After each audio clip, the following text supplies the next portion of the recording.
And we're back on the Mana Symbol channel, and we're rocking along. Finally going to play this Esper Release the Valki list, or as I just started calling it today, the Silent but Deadly.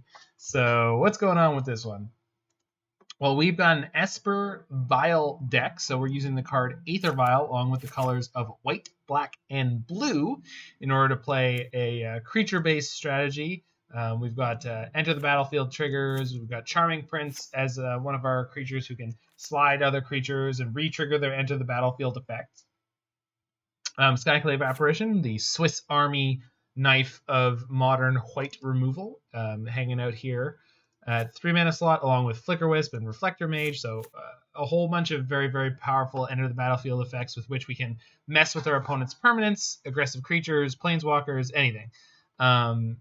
We also have Tidehollow Sculler to attack their hand, and with Ephemerate or Flickerwisp or Charming Prince off of an Aether Vial, we can exploit the Tidehollow Sculler's double trigger templating so that we can permanently remove one of the cards from our opponent's hand, and we can use Giver of Runes to protect any of our creatures from all sorts of removal, which is great.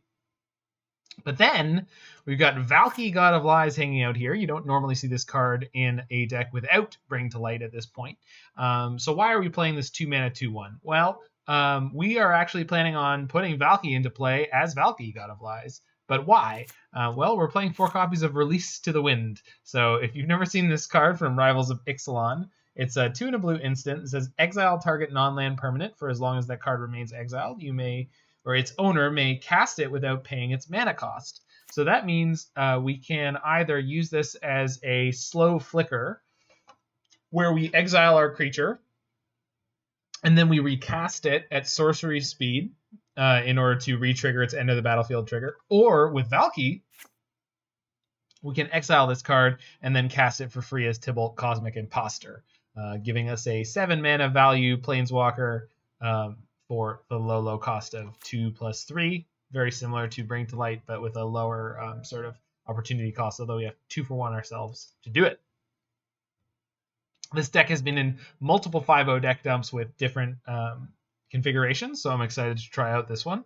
And the sideboard has all sorts of wonderful modern stable cards. You've got Fatal Push and Path to Exile to deal with some creatures. We've got Rest in Peace to deal with any graveyard-based strategies. Auriok Champion for potentially burn, potentially decks with black aggressive creatures like Death Shadow and Scourge of the Skyclaves. We got some Teferi, we got some Damping Sphere, so we just got a nice wide spread of things that hopefully I'll be able to figure out as we're going along.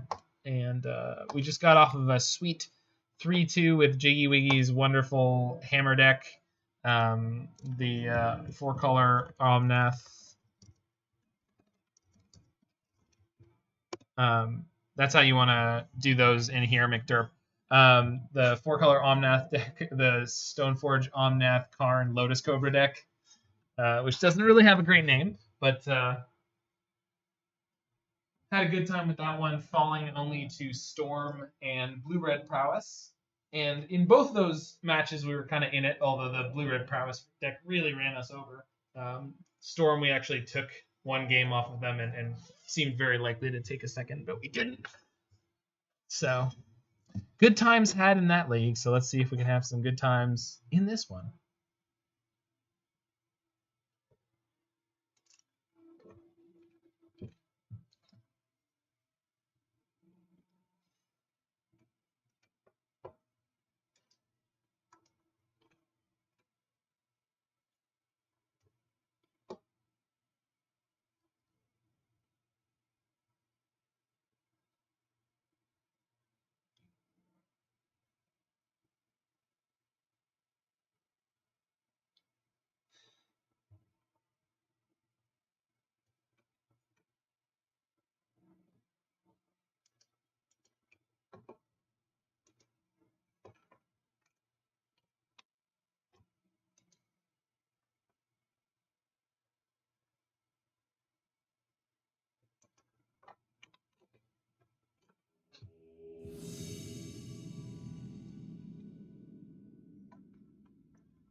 All right. On the play in round 1 against Yggdrasil. Yeah, McDerp, it says you can cast it without paying its mana cost, but that says nothing about timing restrictions. So something with Flash, you would be able to play it at instant speed. Yes.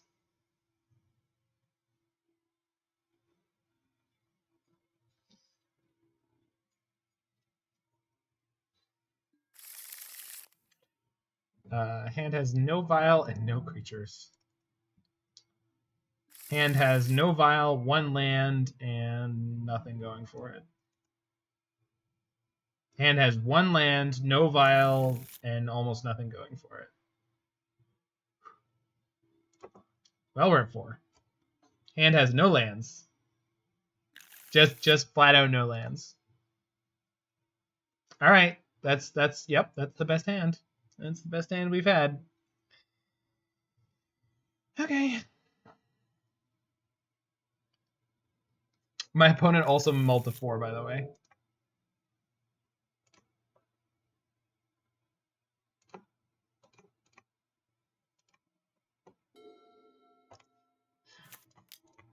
I mean, it does have good deck building blitz. Just because we didn't draw good hands doesn't mean the deck isn't built well.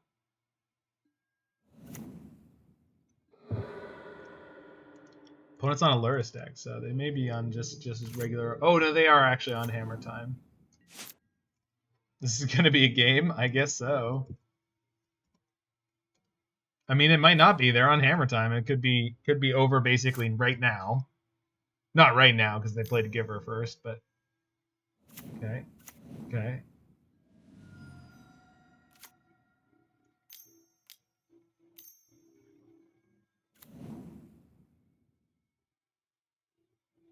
To meme on Umad's deck. Yeah, I mean, let's see how good it is. I mean, if we draw reasonably well, we could pull out of this very quickly.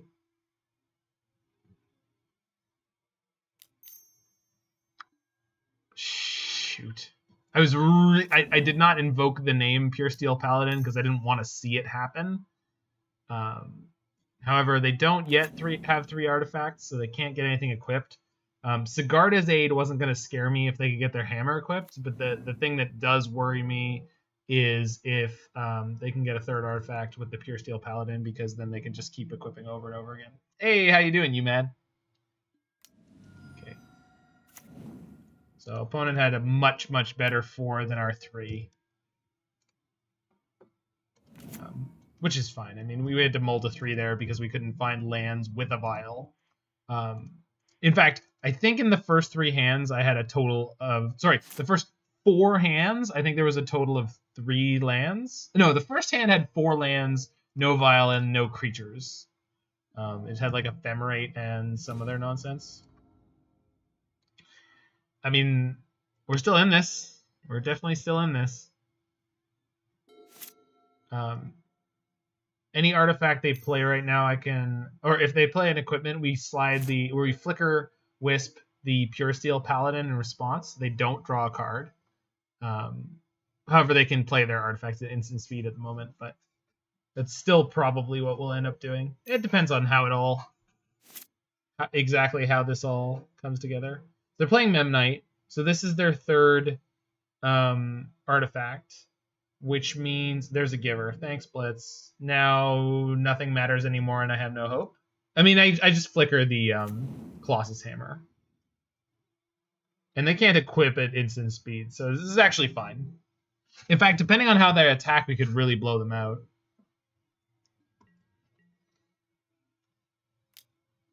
So we go block with Charming Prince, and then put in the Flickerwisp, slide the Hammer. Oh, but then they'll draw a card. But either way, they're going to draw a card.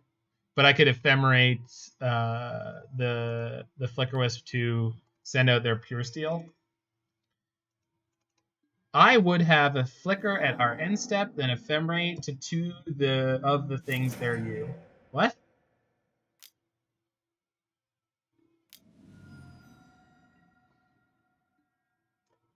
So before the hammer comes back, flicker.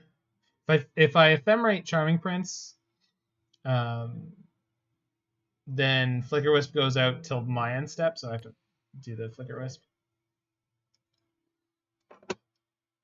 The reason I'm doing this is to stop them from drawing a card.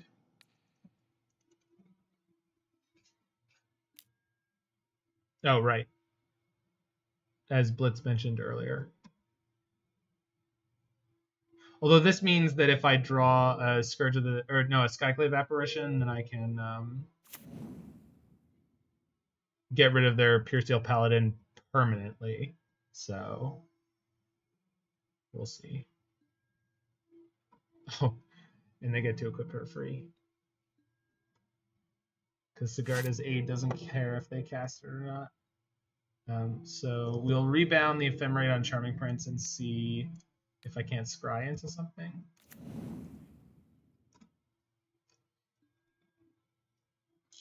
I don't need either of those cards right now. Well, I guess Flickerwisp keeps buying me time. And actually, at this point, I mean, the more Flickerwisps, the better, kind of. Because we can just kill them with it.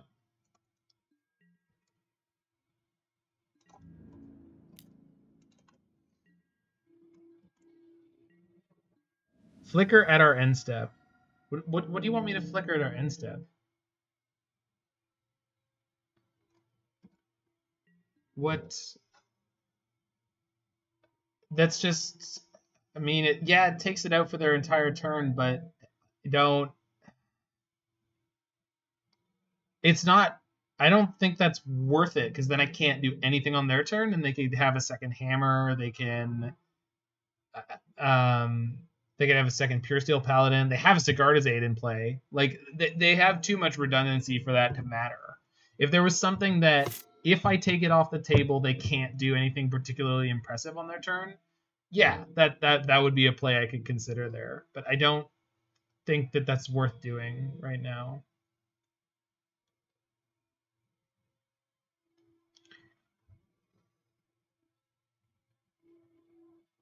I meant the turn we had Ephemerate because you asked. Oh, I see. Yeah. I mean, I know you wanted me to flicker at the end step there, but what did you want me to flicker? Because there wasn't. I mean, I could have flickered their Pure Steel Paladin, I guess, would have been the way to go. The only thing that makes any sense to flicker there is the hammer. Let's see if they have another one. Looks like they do not.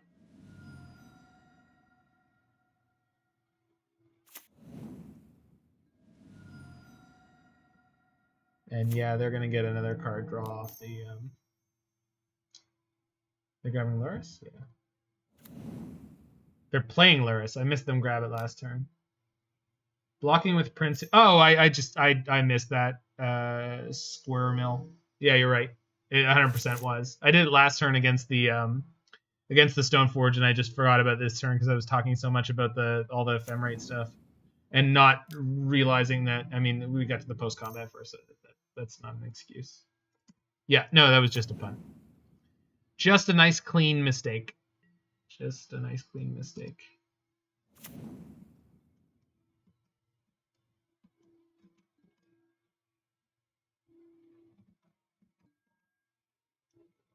Put the hammer on the Luris. Yipes! That's a lot of life gain. Of course, it won't matter if this works out the way I'm hoping it will. They bobble me, sure. Yeah. Yes. Yes. Definitely yes. Although, you know what? Actually, that Luris damage does matter. I am not thinking about things correctly because I'm bad. Mostly, I don't really have the room to.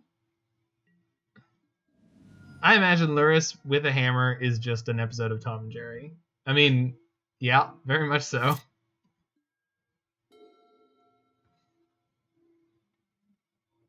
So Luris is going to put them actually just out of reach, which is more than a little frustrating. They're playing Stoneforge for another hammer here. Actually, that would be the thing to do.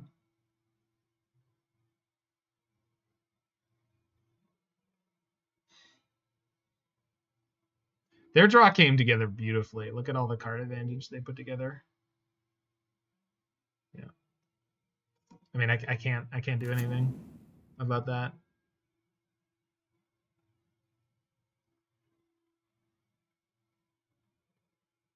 They grab another hammer.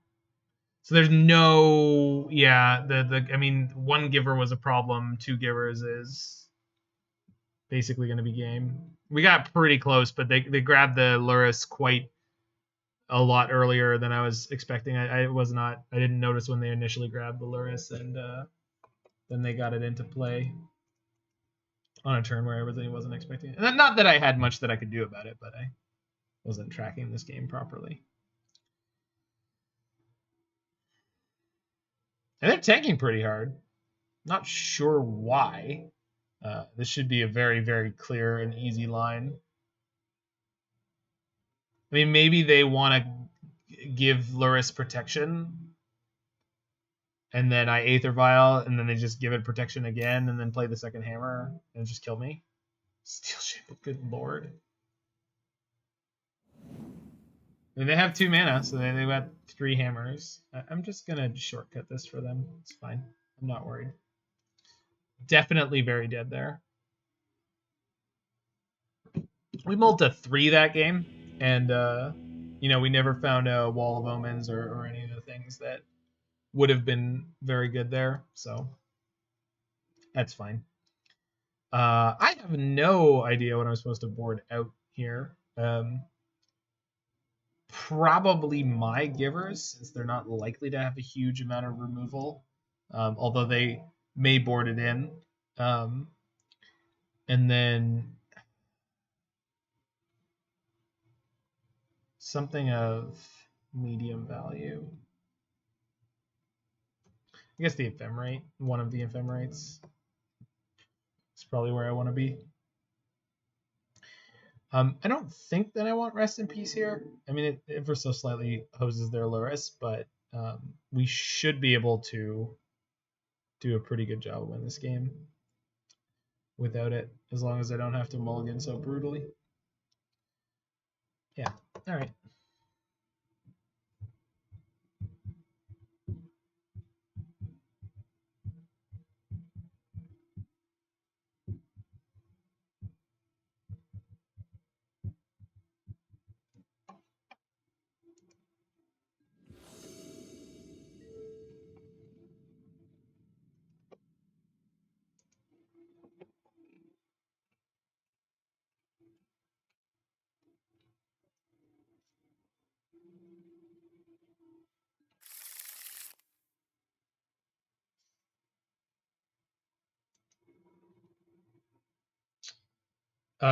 Yeah, that might be the best hand we've had so far.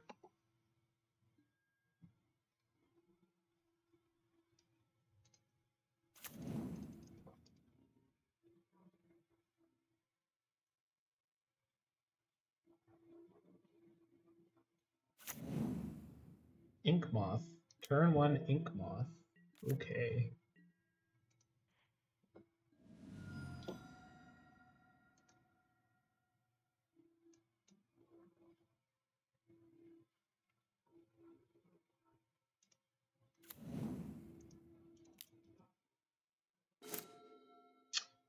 Aha.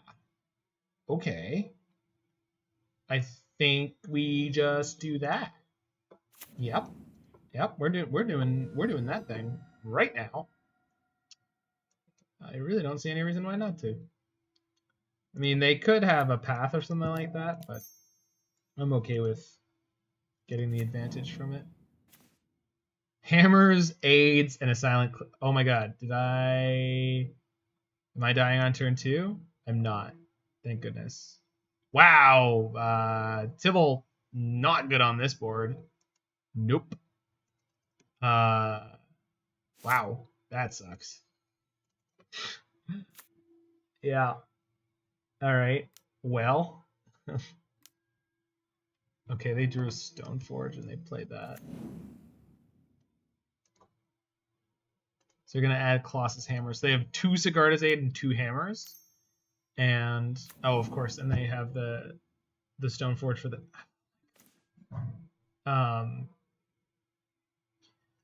I guess if I could... I don't think anything matters. I don't think there's anything I can do with this hand. I think I'm just flat dead, which is really unfortunate. I can Skyclave the Sigarda's Aid. That does not help, because they have a second Sigarda's Aid and a second Hammer, and more than enough mana. Yeah. I can Tidehollow into Ephemerate and take both their hammers. That's the line. That's the line. All right. Not dead yet.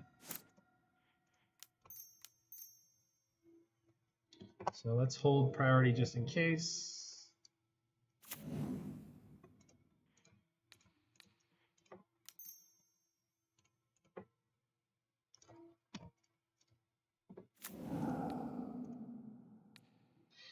Okay. We're just taking hammers both times, so it's pretty cut and dry. Oh, I needed to stack the triggers correctly. Did I? Maybe I didn't. No, I didn't. Well, I mean, I did, but I got it right. So they have no hammers. So they have an aid, a silent clearing, and something else. Not sure what else. Yeah, attack for 2. All right. Yeah. I found it. yumad. I found it. It was the close one.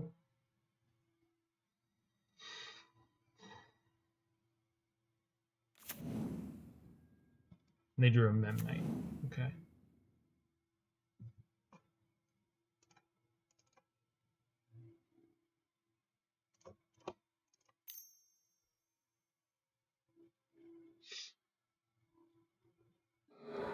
Mm-hmm.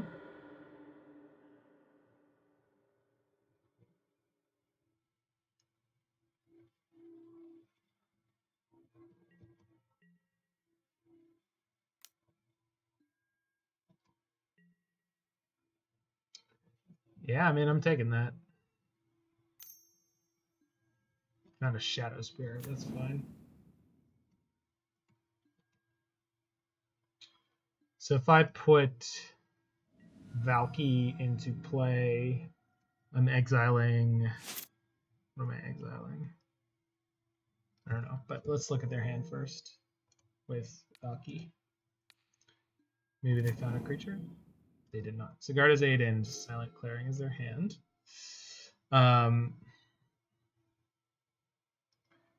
Yeah. But what do I do with Valki? Just plus it? I guess just plussing it is the best thing to do. I could take away their Shadow Spear or the Stoneforge, but whatever I do, they'll just kill it. So I'm pretty sure to just plus it.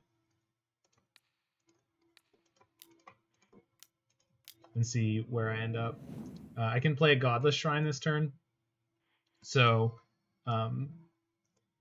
that means I could play Path or Fatal Push if I find one of those. I found their Steel Shaper's Gift, which is fine. I can block Mem Knights. They can hit Valki for 3, in theory. If they find another hammer, I'm probably just dead, but there's really nothing I can do about that. I did take one of their Steel Shaper's Gifts, so that helps. 1, 2. I'm just dead. Okay, cool. I mean, I don't have to concede. I'm going to be dead in a half second anyway, but...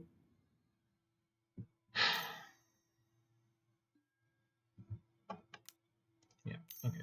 Yeah, they know how to play their deck. Okay. Clearly you should cast their gift to assert dominance. I mean, I could have, but it would have cost me 2 life, and... I mean, it definitely would have asserted some dominance, but it would have asserted some death, too. It's fine. They had quite solid draws both games. We were in that second one longer than I thought we were going to be, so that was good.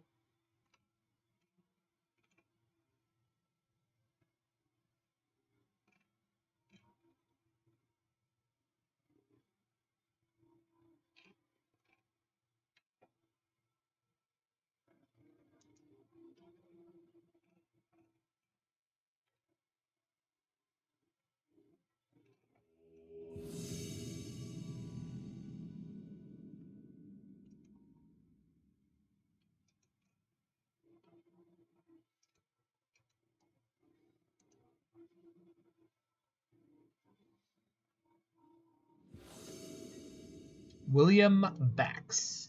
All right.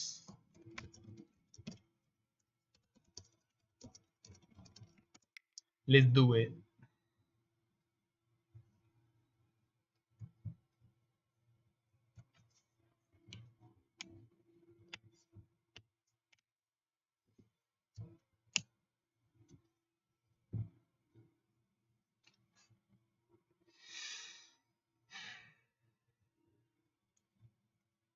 What do you got, nerd?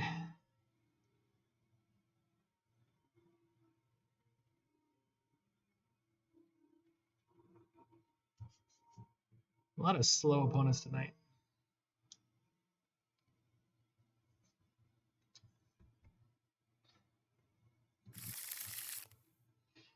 Yeah, all right.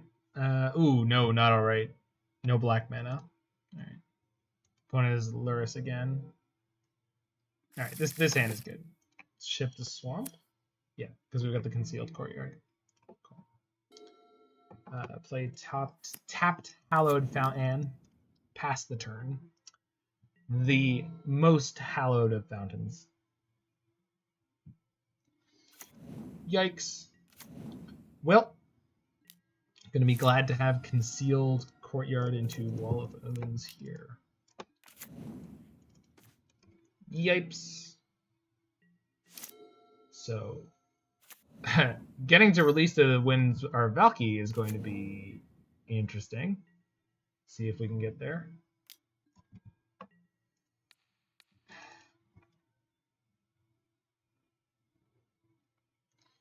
Are they going to burn my wall to get out of the way? One assumes they are. They are. Okay. So no Ephemerate for value available. I have nothing to do, so I'm playing this Valki this turn. And if it doesn't work out, we're going to be in trouble. Third Swift Spear and Skewer the Critics. So Valki will probably die. They might fire it upstairs. We'll see. I don't know if they know what we're up to. But their hand was pretty poor. No, they're killing the Valki. Of course they are. Why would they not?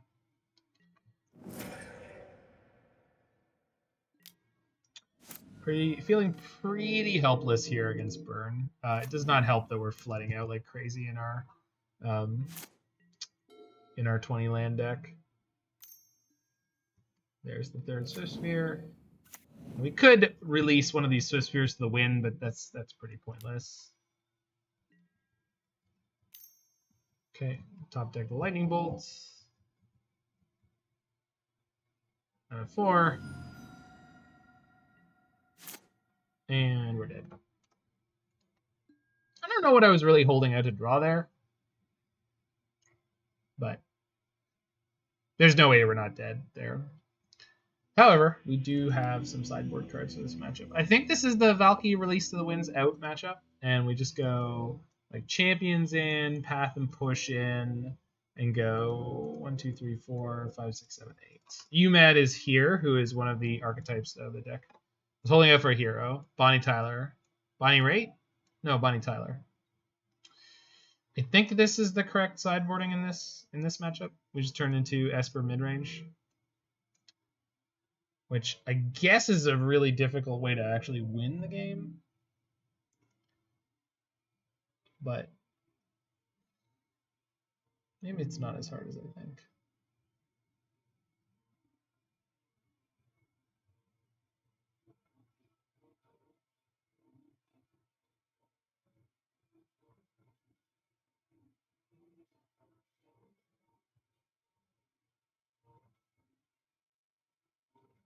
Venerable tradition of burn not flipping around continues, exactly. Fun Police, the good old Fun Police. Alternatively, I could board out like Flickerwisps and like Ephemerates. I guess that kind of would make sense. Or something like this. But that seems really loose. Ephemerate's really poor against Eidolon. But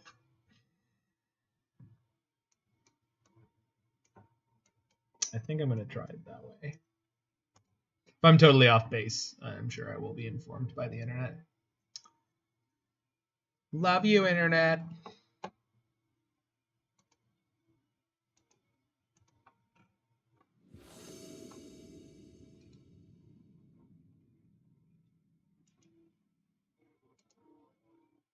Board combo. Yes. Nailed it. Yeah, baby. Yumad 3988 with the clutch assist in chat. This hand sucks. This hand really, really not good at all. I think I have to mull this. So at this point, we're just hoping to hit one of the 3 Aurioks on the 5.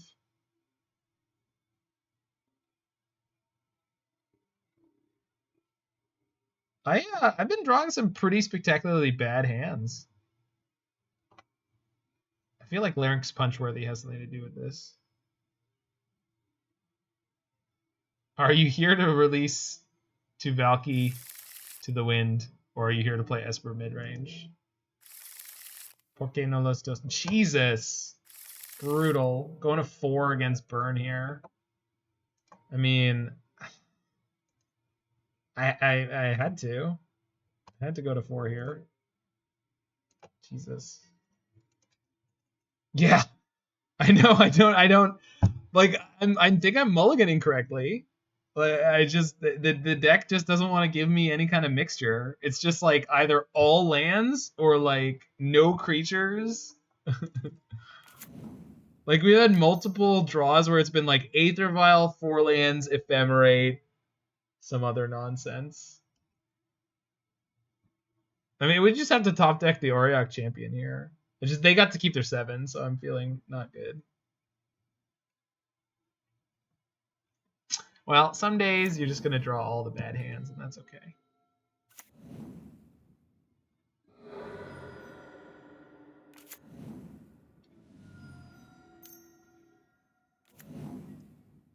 Of course, it's not a turn 1 Goblin Guide. Of course, couldn't be helpful. All right, we got Sculler Ephemerate next turn. Don't you keep Vial push Canopy on 5? I don't think that's good enough. Maybe it is. I don't know, dude. That's a pretty bad hand.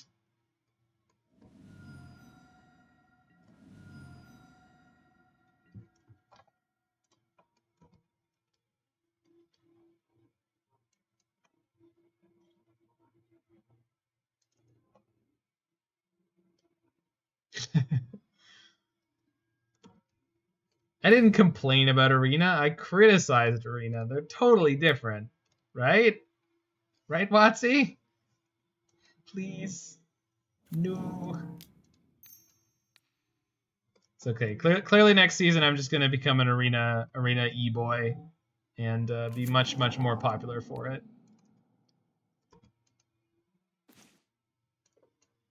So, the second one... Hold on. Okay, so I've already failed to give them back their card. So the first trigger that went on the stack was for the one that will eventually... So the one that's going to be returned to them is the one I'm taking away later. So the one that's going away forever is the one I'm taking now. So let's take... Well, if I take Searing Blaze, Lightning Bolt, they can't kill my creature anyway. So let's take away Searing Blaze forever. And... Oh, did I do it backwards? I did do it backwards. I've done this correctly before. Okay, so I have to work that out before I do it next time.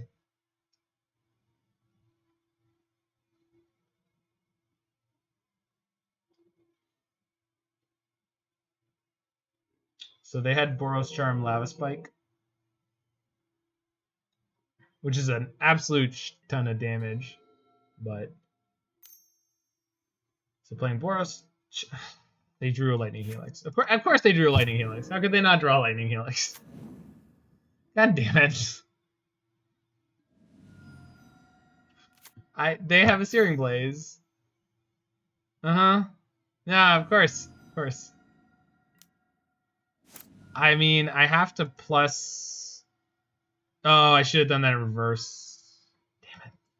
The first trigger is gone forever because it's pointing at the Sculler. Yeah. That's what it is. Yeah, the first trigger is disconnected from the yeah. Okay. So I just don't want to play the Giver right now because they have the Searing Blaze, but I might as well because then they'll Searing Blaze it, but then I Skyclave their Swiftspear. Yeah.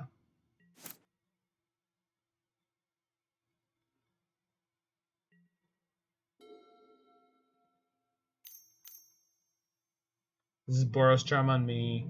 Oh, they got their Lightning Bolt back though, right? So nothing matters, right? Yeah. So because I screwed that game up, oh, they had a Skewer anyway. Because I screwed that game up, we didn't have the ability to navigate it all there. Plus, they still had the Lightning Bolt in reserve, unless no, the Searing Blaze is what they had still. But anyway, just annihilated by burn. But we've had completely god awful draws, so. My failure to play great. Yeah, so when you Tidehollow Sculler with any kind of way that you're going to slip slide it, the trigger that you leave on the stack, that's the one that's taking a card that's never coming back. Because when you exile it in response to that trigger, the Sculler leaves play, you put a trigger on the stack for it leaving play, that's the one that's returning the card that you're going to take eventually. So then the new trigger Sculler goes on the stack, and you get to choose in what order you want those two triggers to go, but it doesn't matter because the leaves play trigger is going to return the bottom of the stack, and then the top of the stack in terms of what you're taking out of their hand is going to be under the Sculler where they can get it back, which I know is incredibly confusing. I'm sure I've described that better in other videos. This is what your brain looks like on construction.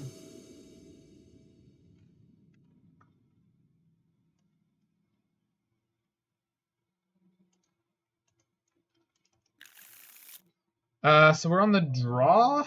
Sand is not particularly good.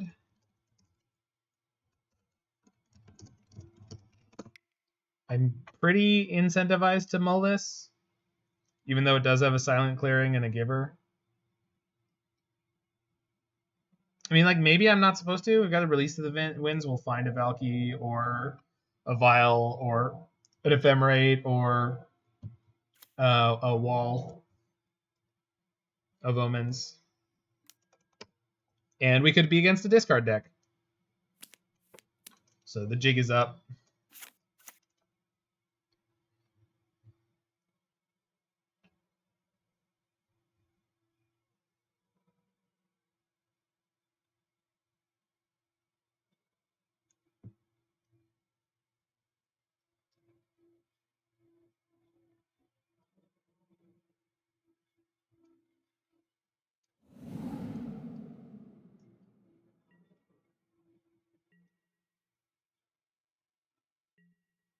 They took the giver. So I assume that means they have more discard.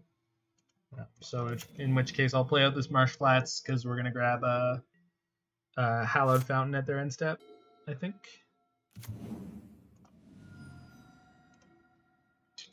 Scoos. Okay.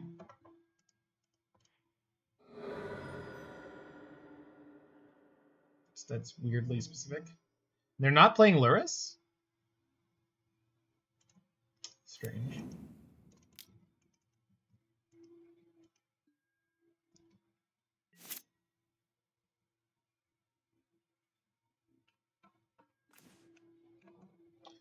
I mean, I have nothing else to do. I might as well. Let's see if they have another piece of removal. Sorry, a piece of removal.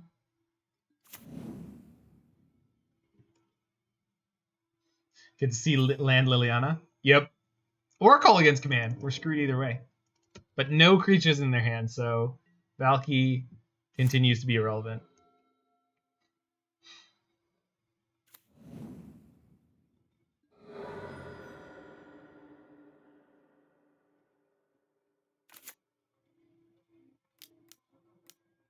Mm-hmm. Mm-hmm. And the problem is all these 1 toughness creatures I have are not going to be able to do anything against the Kolaghan's Command, and then they've got a new Liliana sacrifice. Although, that's a good draw. That's a good draw. So I can flicker the token when if and when they get one, so I have to take this Liliana out, otherwise I'm just going to get buried. So I think our best hope at this point is to roll up to 5 mana and find another Valki. No, I'm not blocking your skews.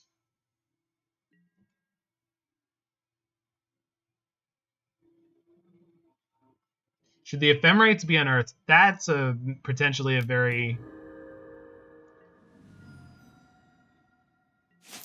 reasonable question. Okay, so Vial's okay. I kind of want this release to the winds up if they go for this Kolaghan's Command, which they're definitely going to. And playing this Vial is kind of even worse than just not. I certainly don't need to play Flickerwisp until they kill the Skyclave. The problem is the Kolaghan's Command is going to kill this at end step. And so if I release the winds, I have to take a hit from the Liliana, the token that they get. Oh, no, actually, by attacking, I'm forcing the action. I say forcing. I attempted to force the action on their Kolaghan's Command, which they will now play at the end step. So I'm going to get hit with this Liliana. What the hell are you doing? Are you concerned about me releasing it to the wind? Are you locking this game around this? Yeah, interesting. I was not expecting that. Yo, you the real smart player, opponent. I really mean that. I'm not criticizing my opponent. That's actually very, very smart. I would not have thought of this in their position. I would have just jammed. But this Scoos is beating the shit out of me, so I guess it makes sense. Like, I feel like they could just jam here, though, right? And just get rid of the Skyclave, but not really, but enough. And then they hit me for, what, 6, 7, if they want? Plus they can... Yeah. Plus they could animate the Raging Ravine. So they could force me to chump block with Giver. Alright. This is how you want to do it. Strange. I don't think I agree entirely with my opponent's lines, which is fine. They're the one that's winning this game, so...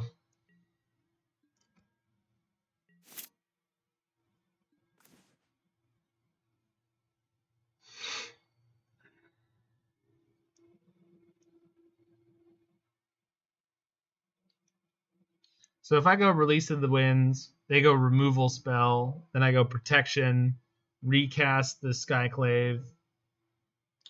The problem is probably on Thursday, Friday, Jiggy.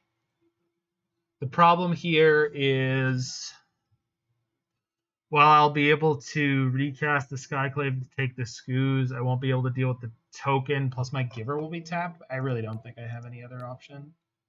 I could attack first if I want to. Doesn't really make any sense.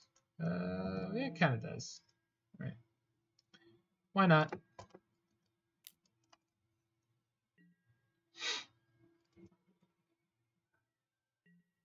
Okay.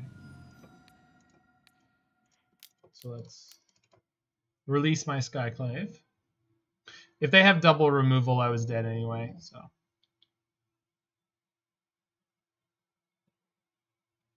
I guess what I could have done is attempted to, like, just...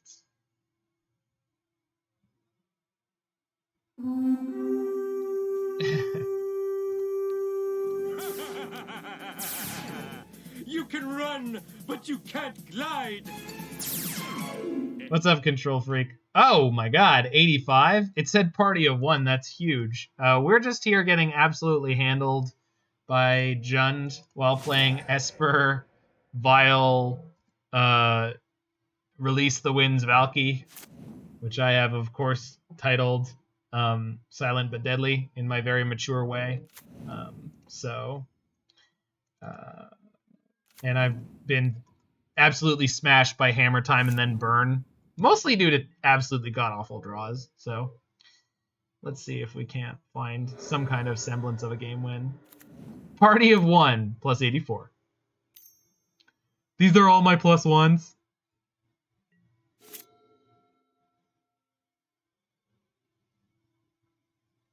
Yeah, this game's looking pretty abysmal.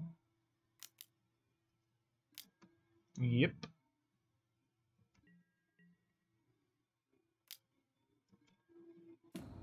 Yo, Freed is back. What up, Doge?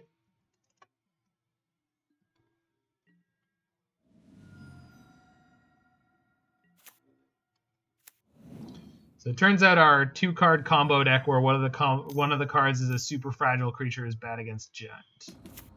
Go figure. I don't know if we're actually bad against Jund. We just had a very, very poor game here.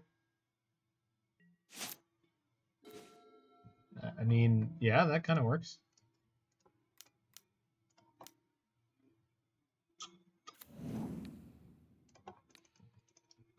We'll see if they have another piece of removal, because that'll definitely...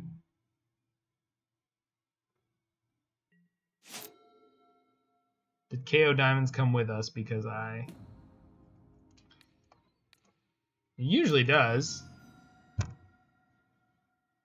He's a good lad. Cycles Baron more in response, okay. He died from Control Freak murdering him. Alright.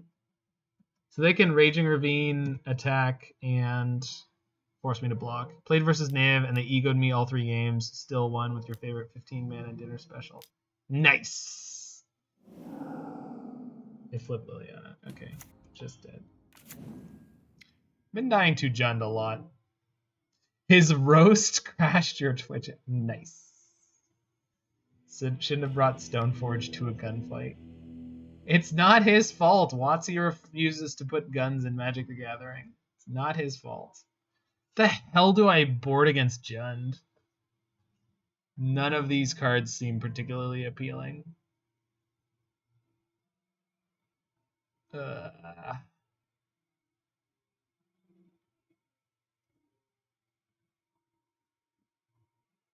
Rest in Peace is fine. Yeah, it's fine. I mean, yeah, it doesn't hose me at all, but you're just... Yeah, Champion's okay, but it's just... They don't... These cards don't do anything that I need my cards to do against. I guess nothing really does. Dying to Jund seems like a noble endeavor. It's something. It's something. Like, I'm pretty sure I have to keep the combo. Like, it's how we try to like get over the top of them. But oh my god, trying to play this deck through an endless sea of removal just does not sound like any amount of fun.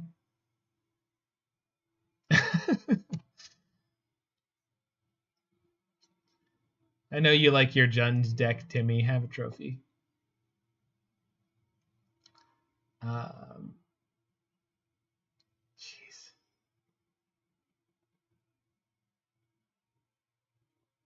That's not true, Freed. Literally right here, yo. Literally right there.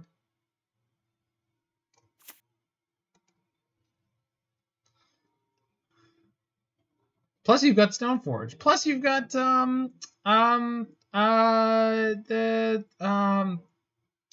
Leonin Arbiter. Dude, like everything survives Ren and 6 except for Thalia. And I guess Flickerwisp. But I think the Sculler is worth having for the Ephemerate plays. Maybe? Maybe? I might be wrong. I don't know. They had the nuts last game. Like they had the Kolaghan's Command. They had like our way out was to try to get the fast combo, and they just completely had everything to crush me. So maybe this is not as bad as it feels, but it seems like it's poor.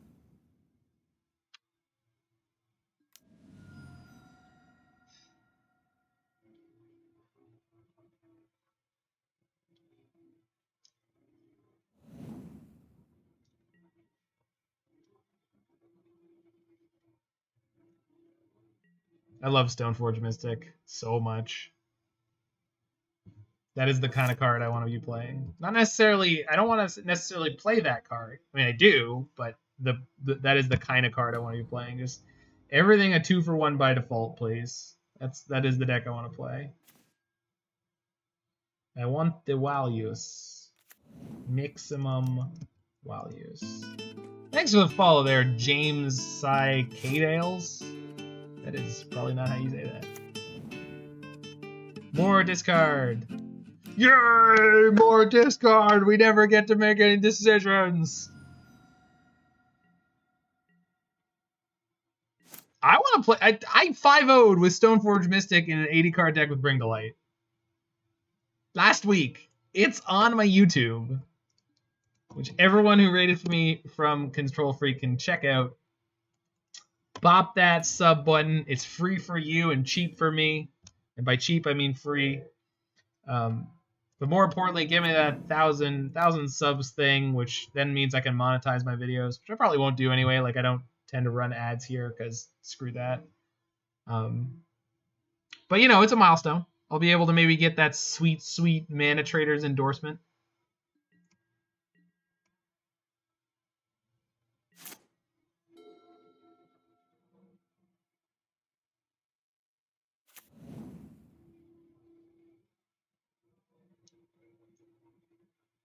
Compadres, it is imperative that we crush the freedom fighters before the start of the rainy season.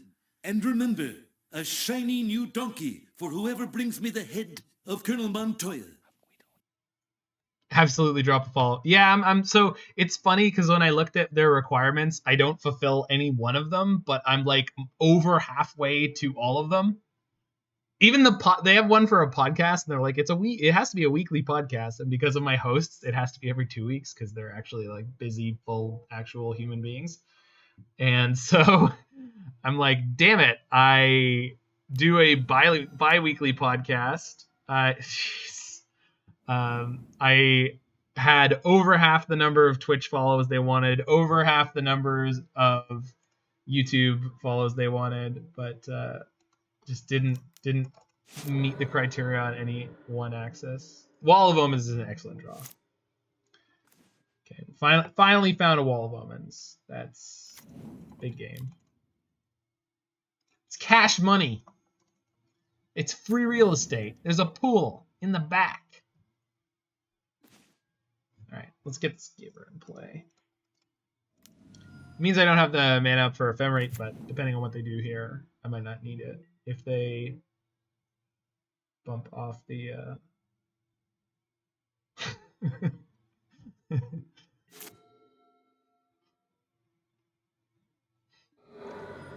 free real estate. It's free real estate.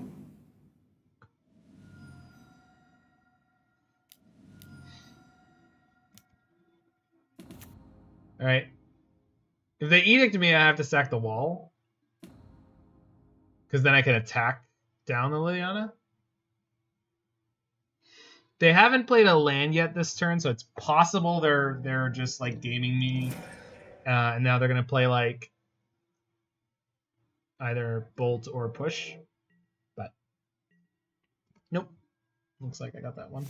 I really wanted to keep that wall, but it's just this play is too delicious.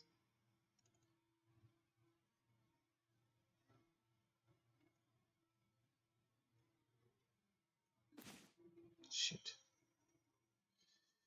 All right, well. I'm wondering if this means they just have the second Liliana, but there's really not anything I can do about it.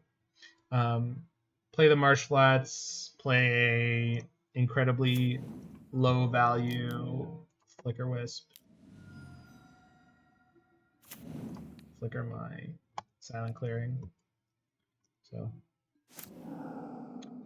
one of the fun Flickerwisp tricks is that you get your permanent back untapped. So if you slide a land, you actually got access to more mana.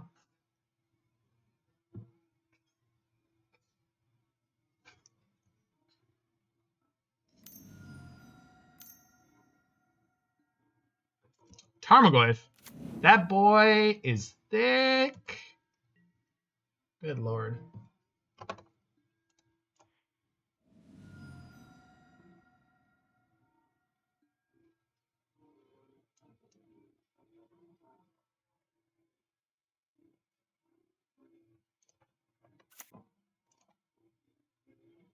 If I sack this clearing and they have a removal spell now, I can pick off my Flickerwisp, and that sucks. Yes, they do. Of course they do.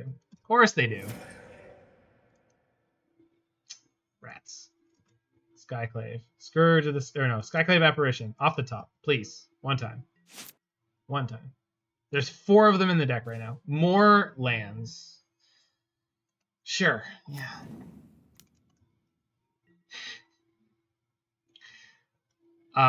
That probably should have been the Godless Shrine. I don't know how much it's going to matter at this point.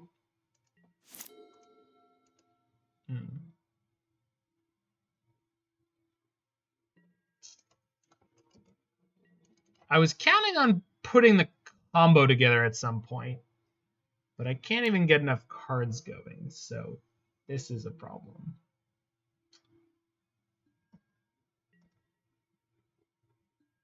In theory, if I find a creature, I can start blocking that thing, but I don't know how realistic that actually is.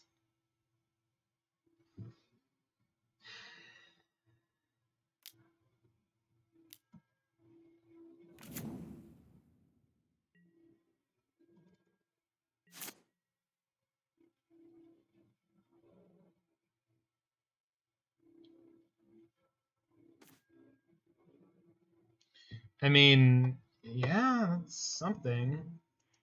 It's not...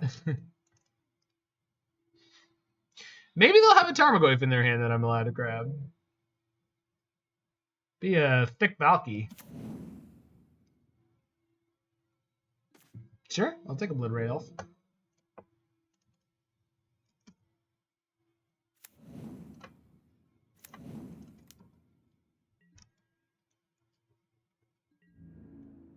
So they have Maelstrom Pulse and Engineered Explosives. But Engineered Explosives on 2 doesn't do them a lot of favors. So... Sure.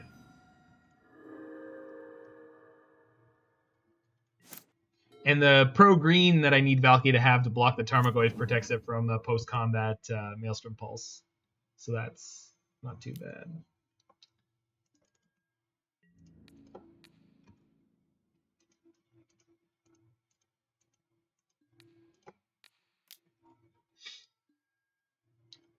Boop. I said boop. Protect my boy.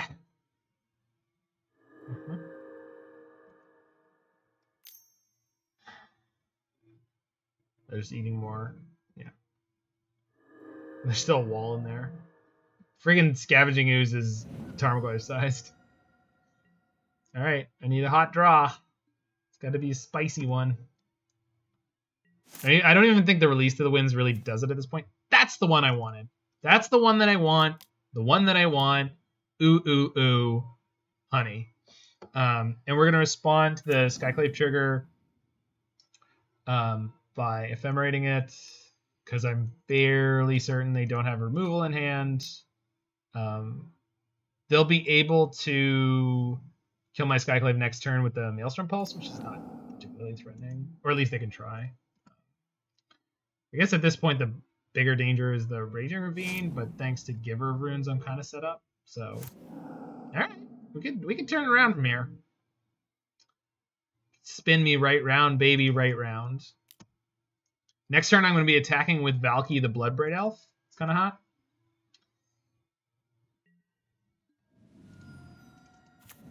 Might as well get the last card out of my hand.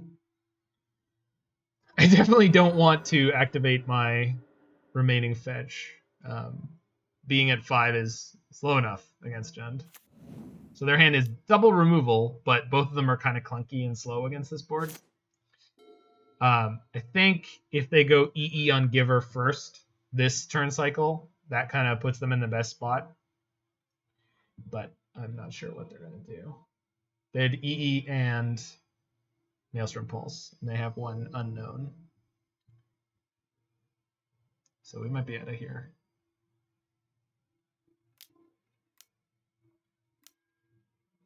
Pulse the Giver. Sure.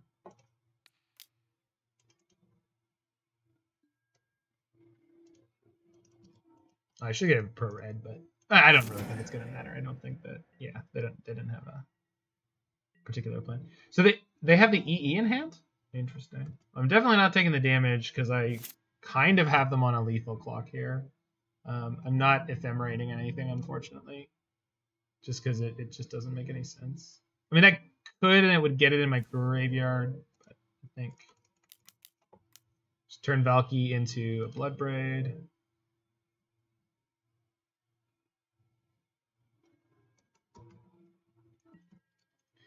Put him to dead next turn. I mean, the Engineered Explosives doesn't help them anymore. They can't have enough mana for it. I'll just hold on to this Concealed Courtyard.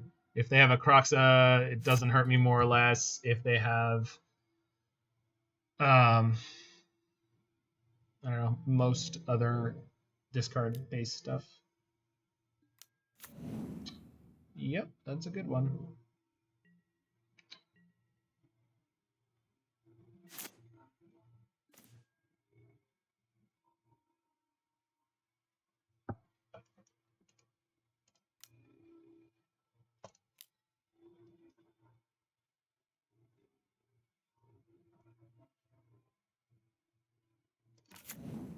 What did you draw? No. Brutal. The one other unknown card is Abrupt Decay. Good God. So they have the Raging Ravine. Oh, they can't attack with the Ravine. So if they attack, I take 2 chump block the Tarmogoyf. They get back their EE, but they can't use it to kill the Bloodbraid. Okay, so they cannot kill me this turn unless they crack Peatland and draw the Bolt. But they can put me in a terrible spot by attacking with Goyf. I have to chump block with something and leaving back their illusion token. So not in a good spot. Okay, I'm looking to draw the Bolt.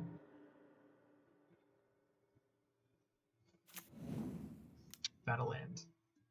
Okay, are they bold? They are not. They do not wish to die to Flickerwisp. Fair. Giver does not help. No. I'm still going to keep the Concealed Courtyard, especially in case they draw Liliana. Which is not a big help here, but it could be. Hopefully they don't draw a land or a spell. All right, opponent, don't draw any lands or spells. Renin 6 would be fine.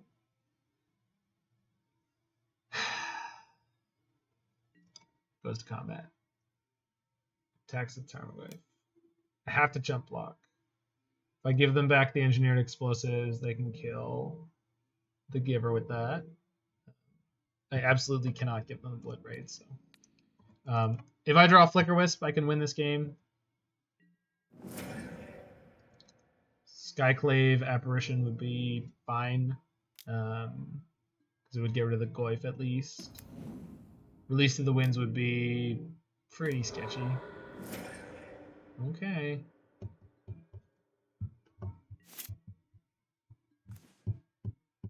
Yeah, that's pretty good. What if your Goyf was an 0-1? Thoughts? Opinions? Okay. Now if they hit a land, they can get their Ravine online, so that's scary. basically going to kill me, but we'll see.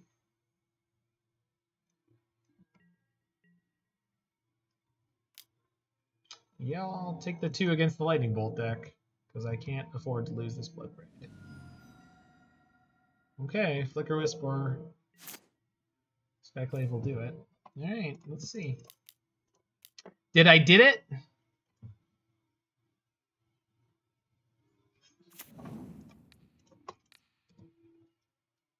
Did I? I guess most removal brutally blows me out here, but I'm like, you know, I'm going to go for the kill here. There's no way I'm not. Oh no, their deck that's a pile of removal had removal. Boo! Oh no, we lost.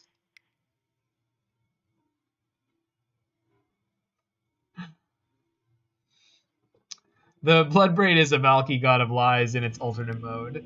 The mode that you never see Valki do. So this 5-0 deck that yumad really wanted me to play for a while is going just great. I think the deck is good. We just had the worst draws, like ever. Like the number of times I've had to mulligan to 4 and 5 and 3 once is just insane.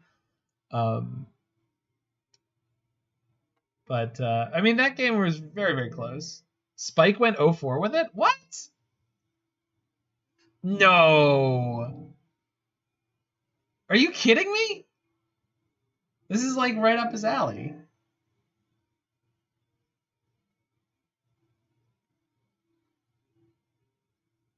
Maybe yumad is a wizard and he's like the only person in the world who can play this deck well.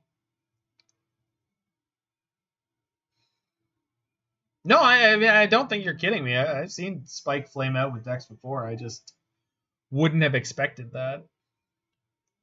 It is quite rare. Like, it's not common for Spike to do that badly with basically anything.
All right.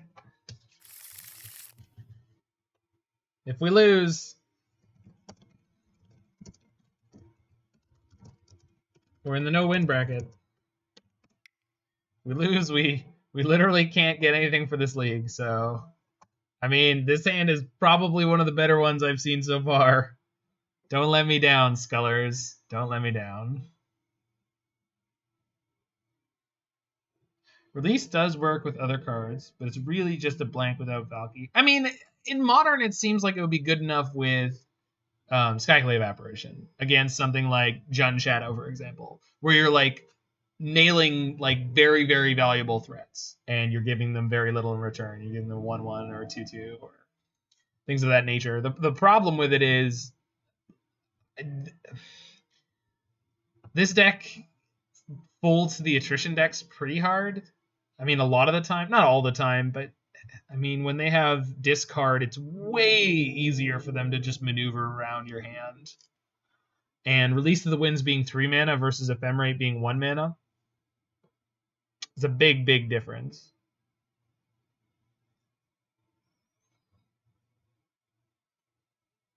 Like there's a reason that people didn't realize this card was good for a while, and the reason that it is as good as it is just how cheap it is. I mean, there's so many times where you just have 1 mana open. This card is insane. And if it costs 2, it would be nowhere near as good. And of course, 3 is ludicrous. That stuff's ridiculous.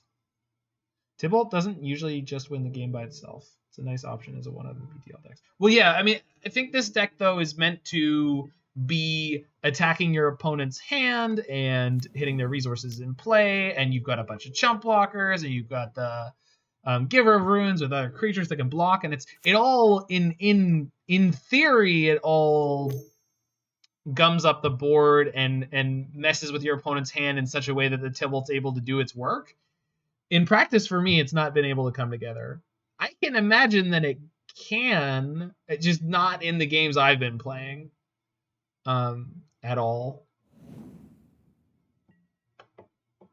So I'm not sure. It's just very difficult to tell when you're like look at this. Look at this variance. I mean, that's just brutal, right? It's like we've had just a oh my god. More gems. Alright, well, take the bolts. Take the removal. The next Tidehollow will take more removal. Their hand is not stellar, but it's just so just every time I see Seasoned Pyromancer in one of these hands, it's like no. I assume they're just gonna play the Goyf here because it's pretty thick already. Pretty good. Oh, it's a big boy. All right, Valki taking Kroxa though. They don't have removal at the moment, so this could be big game. I could take the Hex Drinker, but I think taking the Kroxa is it's a super powerful play. So they have Pyromancer, Tarmogoyf, Hex Drinker, and they don't have their 3rd mana anyway. So I would like a 6/6. Yep. Yo, opponent, put an Uro in your hand. It's totally fine. I'm not gonna have a problem with it.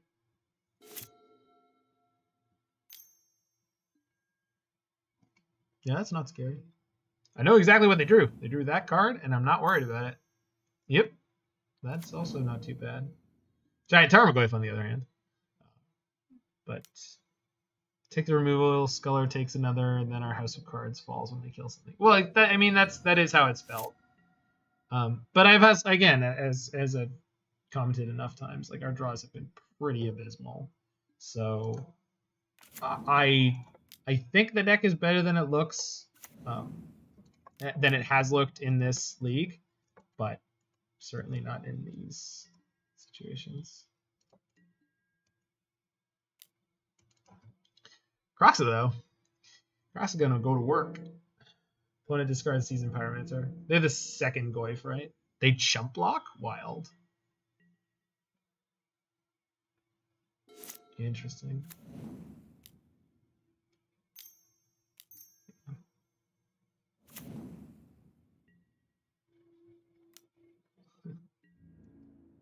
Unfortunately, when they attack with both Tarmogoyfs next turn, they will have me exactly dead if I don't block, so I have to leave the Kroxa back. But considering I think our deck could be better in the longer game, it could be fine. So Release to the Wind, fetch, exile a Goyf, play the Goyf. They get the Kroxa back in their hand, which is going to hit me for 3. Yeah, I think that's how this is going to go. Yeah, that's exactly what I was looking at. Nesnam. I'm going to have to go to 8 for it, but it's, it is what it is. Smash.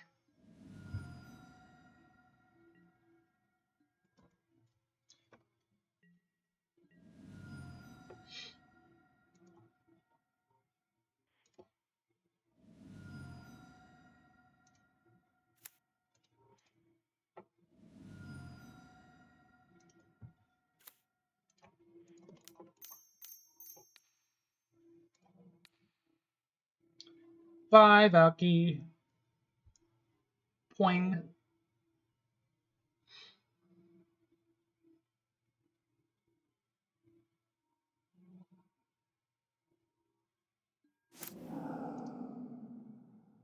Tibalt, Cosmic Imposter.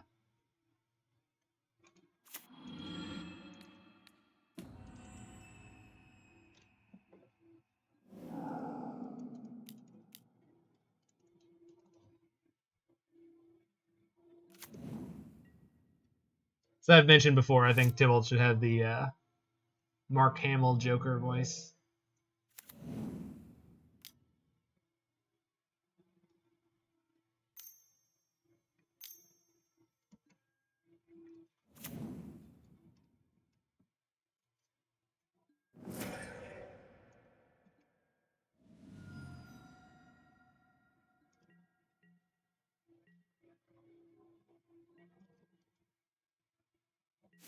Right. Oh yeah. That's alright, let's see what else we hit. Inquisition and Aether Vial. Not so good. Okay.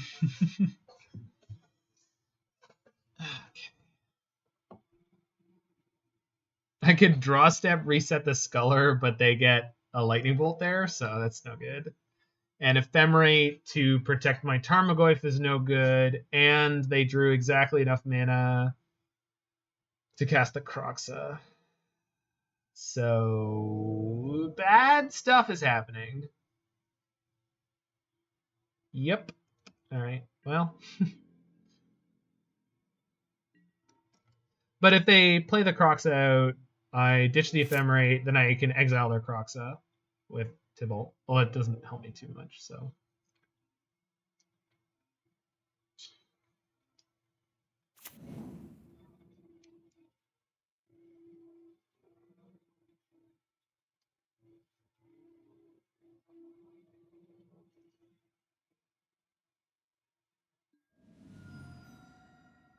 They fetch so that they can keep the Season Pyromancer, I would guess.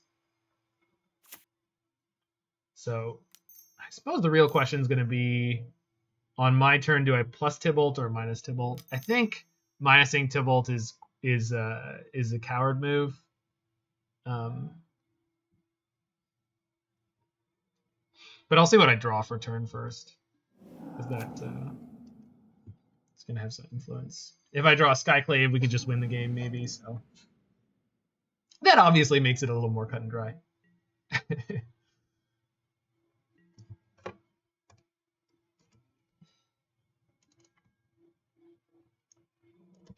Yeah.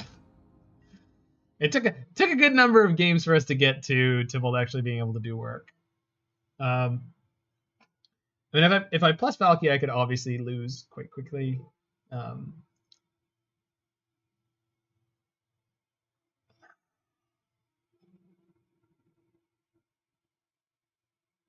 What if instead of taking their Kroxa, I take the Tarmogoyf and then play it and then group block the Kroxa?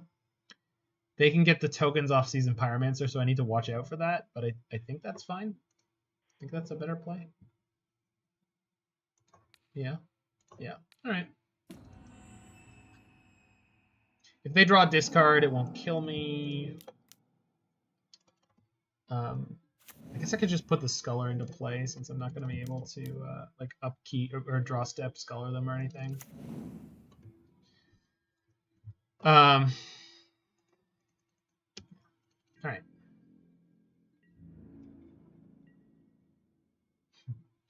It seems we've reached an impasse, opponent. You're trying to take what I've rightfully stolen. I guess I wanted that Sculler to discard to Kroxa here, but whatever. I mean, what are they going to do? Bolt me? Says dead man seconds before being bolted. What is this? Green? Oh, Cycle Tranquil Thicket. What? Why wouldn't you do that before combat to try to find a Bloodbraid? Dude. Come on now. What are you doing over there? Is it Liliana? That's fine. You're dead. Each player discards a card. What are you doing? What are you doing?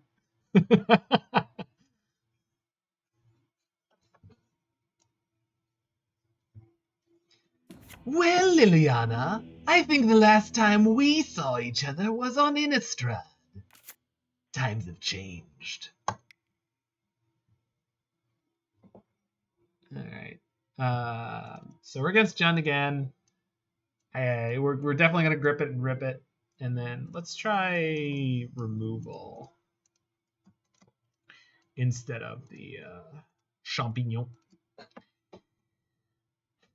I cannot see me beating Jund Compadres, with fair it is cards. imperative that we crush the freedom fighters before the start of the rainy season. And remember, a shiny new donkey for whoever brings me the head of Colonel Montoya. Thanks for the follow there, Dazed Yak.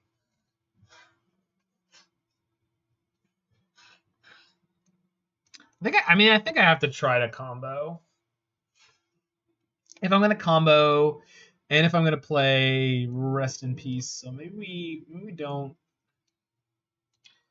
have Path.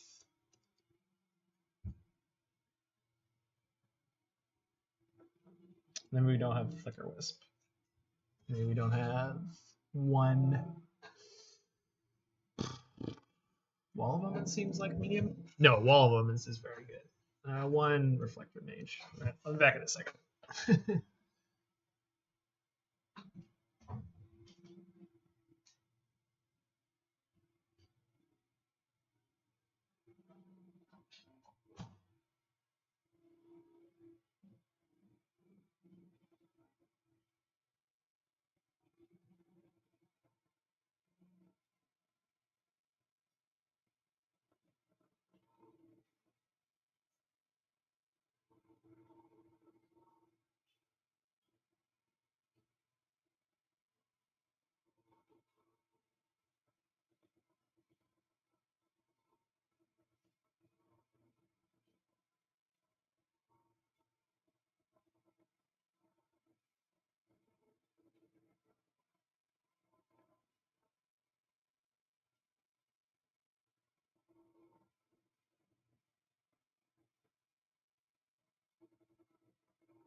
All right.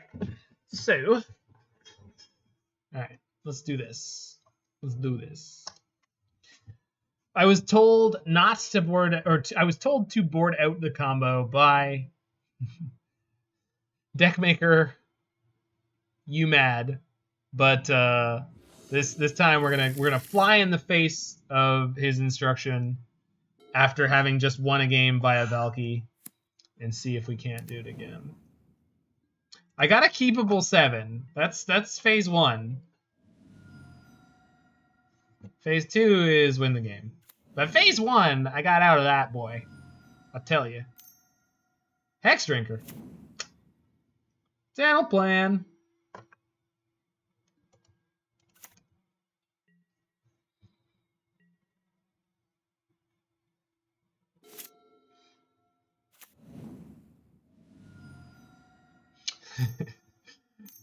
Keepable 7s, the rarest of all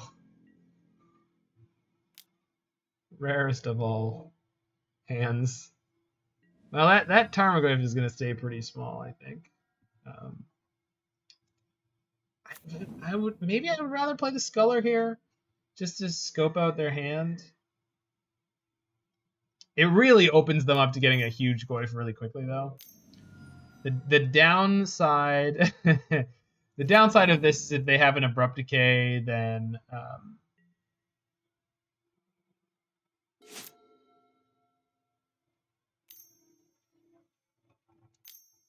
they'll get the Goyf or Trophy. Trophy's fine. I mean, it's not as good for me, but because I've got the Skyclave to deal with the Goyf. So Rest in Peace exiles itself, because that makes sense. The classic. Phase 1, you thought that phase 1 was collect underpants. It is. I guess I'd rather play Wall of Omens this turn, because I still could hit a land drop, which would be great. And then Wall of Omens plus Giver is a nice defensive formation. Well, now that's something I'd like to play this turn. All right. And they missed their land drop, so pretty excited here. Goes to combat. Okay. Texas. Okay. I foresee a bolt in the future for this Wall of Omens.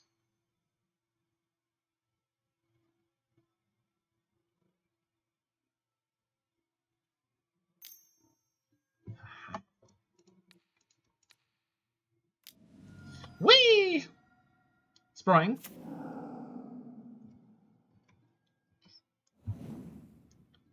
And because they already had an instant in their graveyard, no extra damage on the Goyf. Ah! Opponent. The sick counterplay of, fine. I will level up my Hex Drinker. Okay. This game's seeming pretty put away here. So we go with the push. Fatal push. And we play Skyclave. I guess I have to shock for the Hallowed Fountain so that I don't... Like, I need to have blue mana, and I'm taking another one for my Silent Clearings. This all kind of sucks, but pretty reasonable spot. If they have Liliana, they could Edict me, I sack the wall, attack it down. If they have the land into the Season Pyromancer, we're fine on that axis. Bolt. That's fine. You get a 2/2. I have a wall. I'm good with that. I also have Reflector Mage if I really want, but not super interested in Reflector Mage at the moment.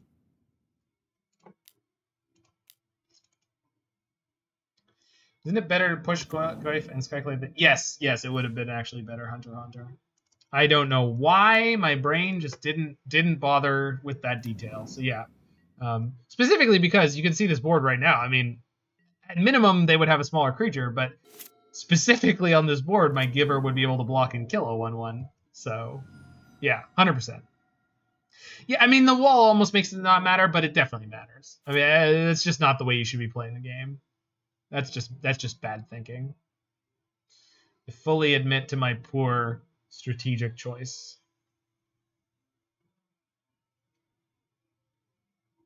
Baddie's got a bad. Yeah, Baddie's got a bad.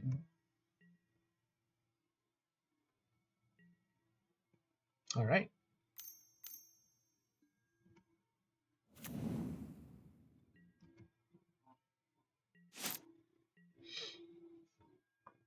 There's another plains in the deck if I need another land. I guess I'll play Sculler into Valki. Yeah, that's definitely how you want to do that. Veil. All right. Valki would punch through that. This is each opponent. But I don't need to play the Valki. But Reflector Goyf, then Valki Goyf? Yeah, that would have been a play. I mean, I would have gotten blown out by the Veil in a way I actually would have cared about. Yeah, I mean, I can still do that next turn. So this turn, what I'm going to do is Charming Prince and draw a card off of Wall of Omens.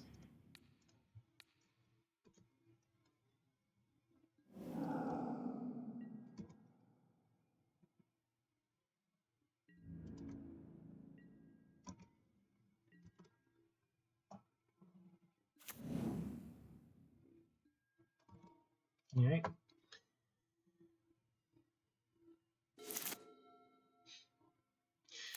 We don't have any red mana in this deck, so I can't just hard cast the other side of Valki here, unfortunately. And they finally found discard. So they'll grab my Valki. Sure.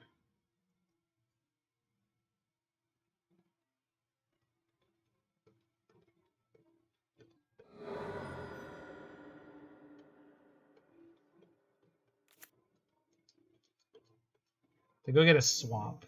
Why? Playing Liliana? Yeah, looks like it.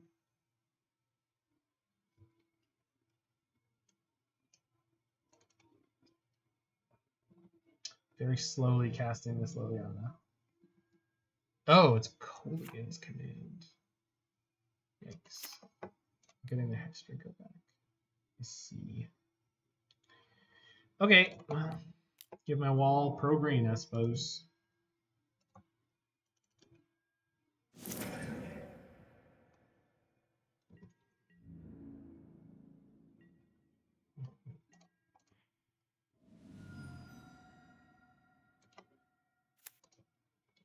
Okay, perfect draws.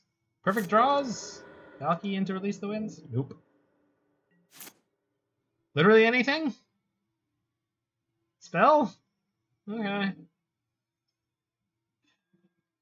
I guess that's not too bad.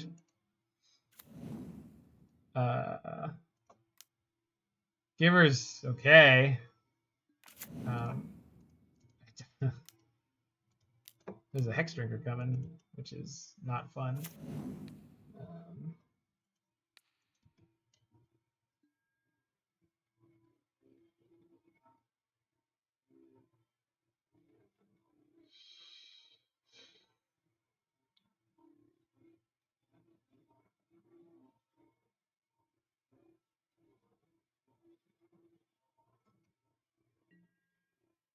The Hexdrinker is immediately going to be a 4/4, so that's tough. And I think I just have to try to put as much pressure on them as I can, which is a touch unfortunate, especially if I boarded out my Flickerwisps like I believe that I did.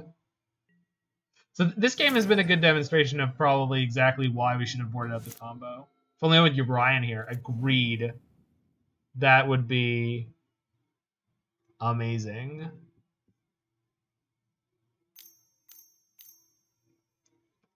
It's not really good for the Aether Vial Valki Release the Winds deck. Unless... Oh my god. Alright. I mean, this kind of puts them on a crappy clock. Yeah, I mean, I'm just going to attack. You're not going to block with that, right? Shit. I mean, I guess I could use that to draw a card with Wall of Omens. Oh, I can use it to bounce the Hexdrinker with Reflector Mage. So, what's up, Pi? We're just getting absolutely trashed playing this deck, but having a pretty good time. Had some good games.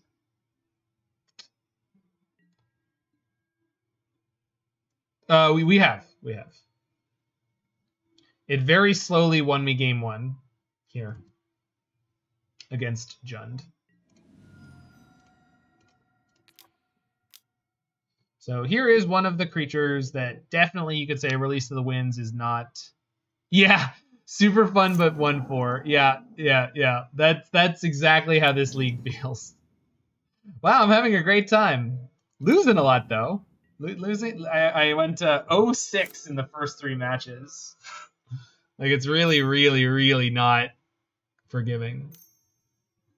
Oh my god. It's so big. And they always had removal for my givers. Yeah.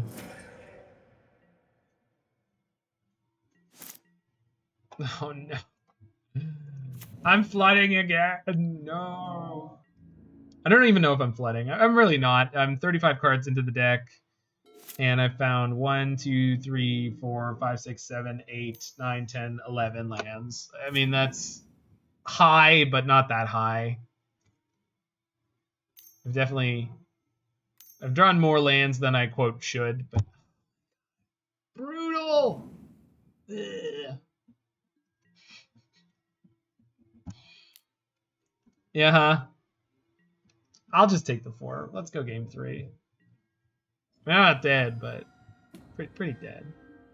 It's the best draw in the deck. Like Ephemerate. Ephemerate, Wall of Omens into draw Valki into draw. I mean, that's not the worst. Still in it for another turn.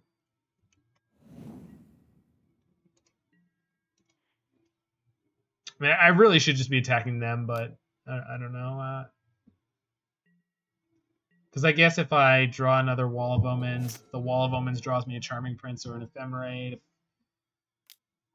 I want that Liliana gone.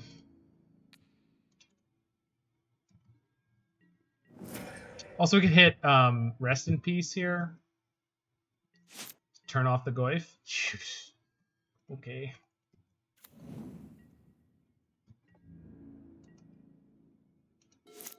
Yeah, I brought them in.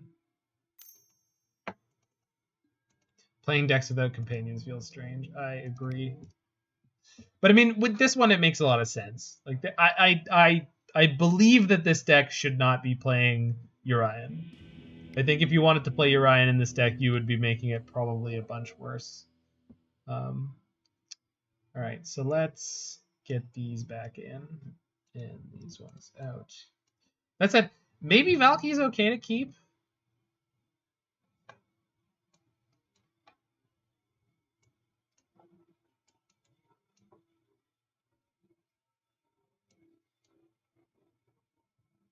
No, probably not. I just don't know how I'm supposed to beat the Blood Braids and Croxas. The biggest downside was that I just couldn't cast Tibalt. Like, there's not a single red land in this deck to make that possible. I think there should probably be one Mardu Trio. I think that would be a pretty good addition to this deck.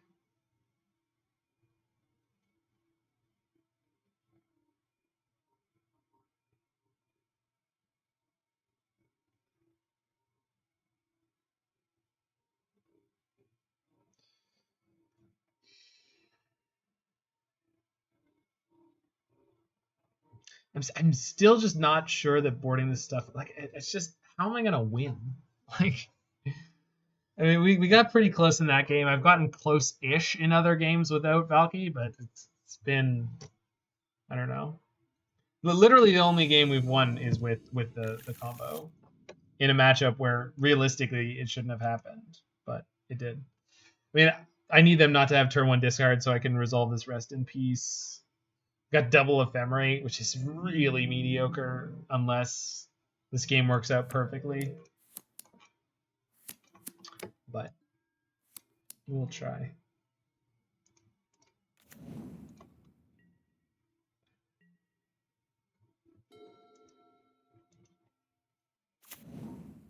Alright, new discard. That's what I was looking for. Give me a Godless Shrine. Let's go, baby. Let's go. Alright. Alright. Show me the turn 2 Ren and 6 or Tarmogoyf. Show me the money, opponent. Don't Assassin's Trophy me again. Don't do it. Don't do it.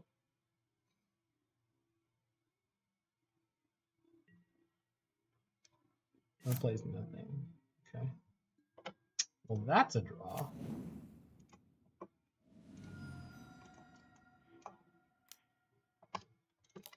Can I afford to use the Ephemerate offensively here? I don't think so. I think I just have to use it to blank the removal that they try to use to kill the Sculler. It's pretty crazy. Would I have gotten away with it? Yeah, it looks like I would have. But that's fine. So let's take the trophy. So then they'll have to Collective Brutality on their turn. Ephemerate again, and take their something else probably. Oh, they play Liliana. Shoot. I didn't think that out at all. Yep, that's on me. I mean, they had multiple sorcery speed removal, so I really couldn't make that happen the way I wanted to. But we do get to Skyclave the Liliana, so that's fine, I guess.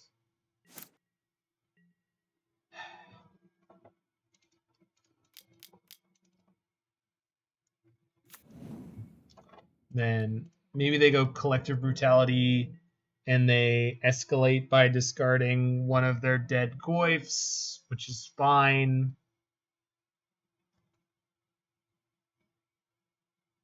Their hand's pretty bad. Mine isn't winning the game, but theirs really isn't winning the game so far.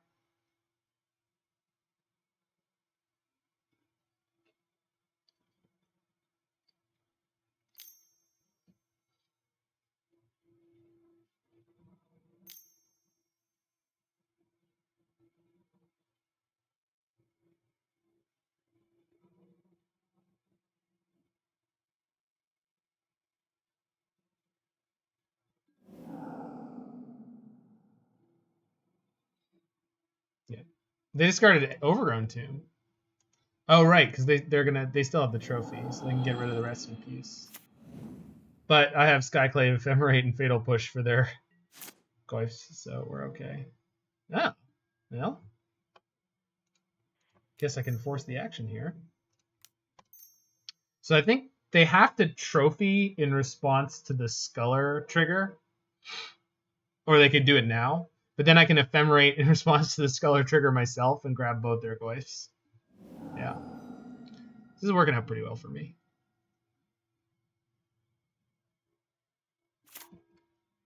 Plus they have to trophy the rest in peace.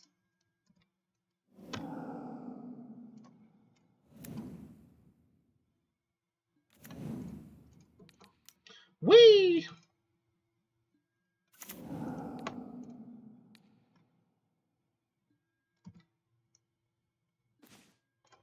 Take one Goyf.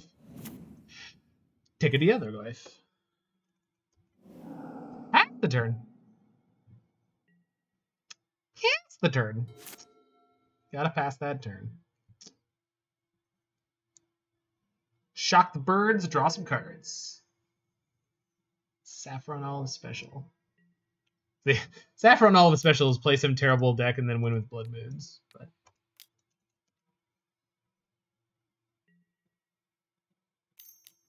oh no. Oh my god, what? Okay. That's... So if I Ephemerate this, I get both triggers? No. It leaves the battlefield trigger, then the enters the battlefield trigger. But do I get to stack them? Because they're coming in the middle of a spell. I think that I do. I think so.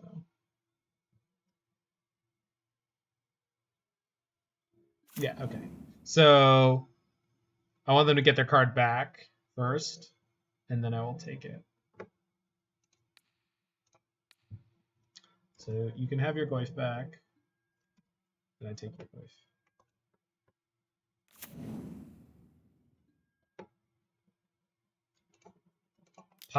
Pie do be here.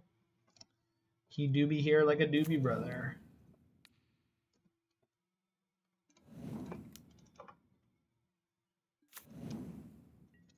Down around the corner, half a mile from here. See those long trains rolling on, see them disappear. I love.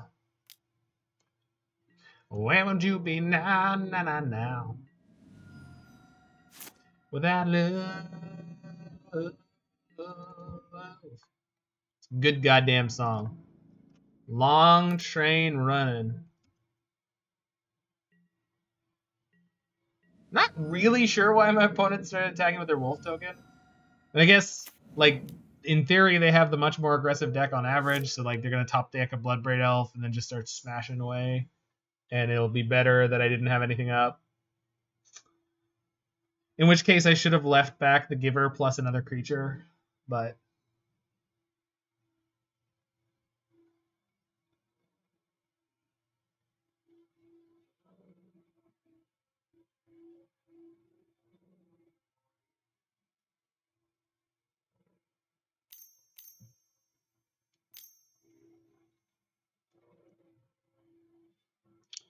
The Liliana? No. Please no. Not the Liliana, please. Oh, I don't want to have to make the tough choices. Oh my god, it's worse. Colligan's Command. And now they can cast the... Jesus. This matchup seems terrible. I had such a reasonable opening, and it's just like, nah.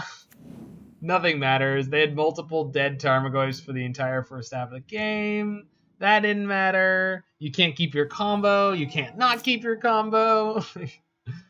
Oh my god. Brutal. The Goyf's a 4-5 again, so it gets through the wall. Camp sheep. Alright. Good rips. Let's go. Let's go. Come on, baby. Let's go. Let's go. Once again, swinging away. Totally no regard for them having any removal. But I really don't think that I can just like sit back and do nothing. All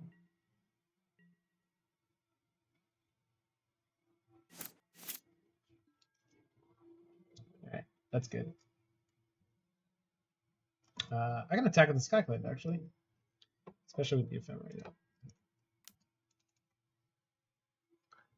Would you like to trade your wolf opponent? No. The answer is no. What do you got?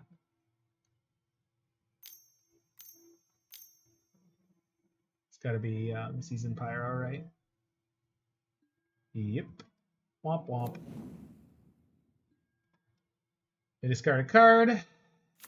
Gets them an elemental. It was a Ren 6, so we were definitely blanking some stuff. They got another Goyf.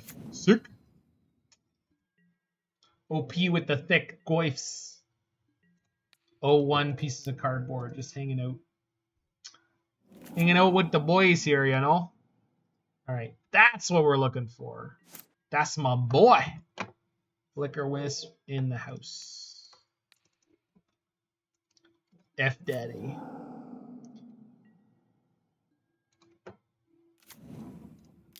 Get some F's in chat for the Flickerwisp. For their poor wolf token. It's getting wisped. Yo, you just got wisped. Boosh. Got him. Thank God we have that command, Alex. Really save people a lot of time so they can focus on chatting about all the other important things. Okay. What are you gonna do? Ping my Flickerwisp? Huh? Huh? Did you figure it out? Do it. Do it. I'm not afraid. I'm afraid of no Ren and 6. There you go. I can give protection for red or green here. I'm going to go red because they have actual creatures with power that are red.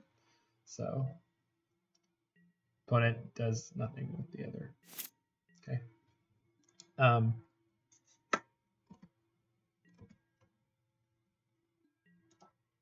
I mean, they can do that every turn for the next 2 turns, but I really don't care because I have 2 givers, and I actually have a third one in my hand, which they don't know, but I do. So that's great. I would not like them to draw Engineer Explosives. I would not like them to draw Damnation. Sometimes the Gen decks sideboard that one. What else? Blood Braid. Yipes! What'd you get? Clovis? Trophy. Trophy's not a problem. Trophy attempts to kill a giver. Oh, they trophy the rest in peace, of course. Right. All right, fair enough. No more basics. Womp womp. Okay. Their Goyfs have size. Not much, but enough.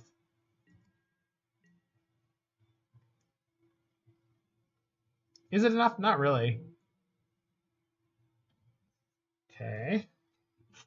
So Ren and 6 can still ping, so that's what I need to watch out for here. However, It pings at sorcery speed, and I have 2 givers. So let's go block. Sorry. I want this to go here with this one. This one go there, and I take 3. Seem good? I think that seems good. I don't think there's any way I can get particularly messed up here. Although I guess I'm going to grow that Goyf, but not until after combat. So if nothing dies in combat, both Goyfs die. So that's pretty huge. I think maybe they're realizing how bad this attack ended up being. They have 1 card in hand which can't possibly kill any of my creatures. I have no idea what it could possibly be that would actually kill any of the creatures here. Foolish opponent, you cannot hurt a Twinkie.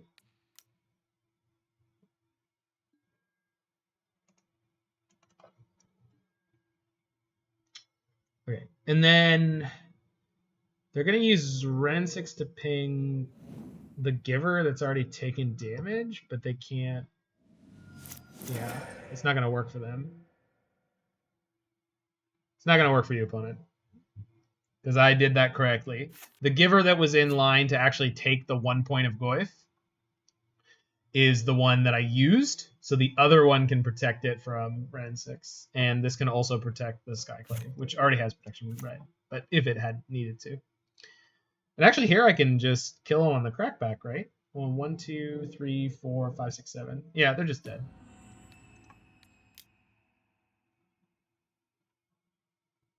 Yay, we won a match! I don't know how. I honestly don't. But this does mean we have to play the final run. So, strap yourselves in, folks. We won a match. We're going again, baby.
You're secured. It is garbage day.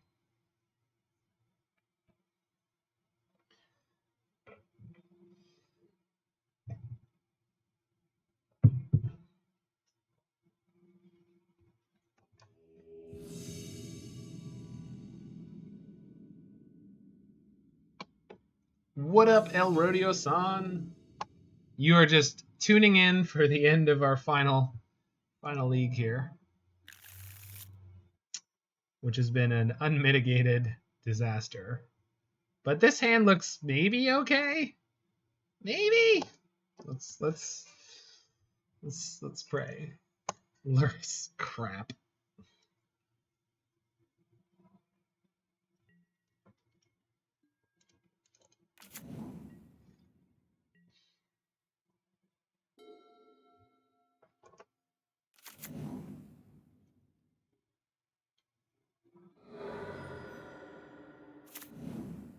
Oh no.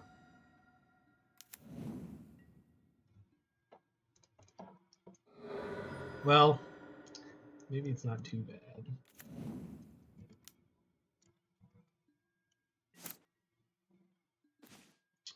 I don't think it's Spike's list, obviously, Basura. I think it's the people who had previously 5-0'd with it.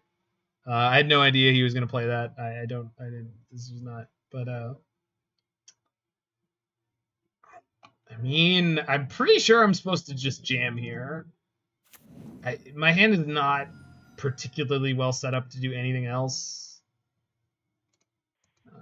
So.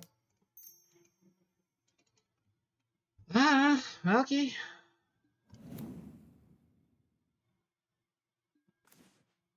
Bolt, push, pobble, there's literally no creature in that hand. God damn it. And infinite removal spells. Maybe they'll just decide to level up their snake and never ever deal with my Valki. Maybe that's what'll happen, right? It could happen. Don't say it won't happen, chat. Crap. They played the Thoughtseize. No. Well, take the Charming Prince, kill the Valki, and I have nothing. I have nothing if you do that. I'm going to draw an Aether Vial. That's what I'm going to do. Won't happen? We'll see. Mouse slap. Anything could happen. But I'm not counting on it.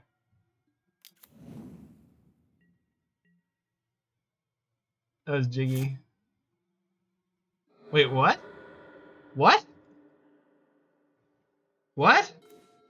Yo. Opponent, what are you doing?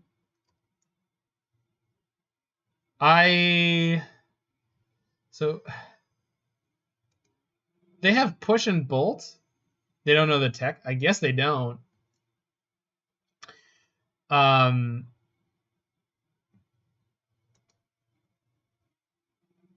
Okay, so they have, this is a 4/4.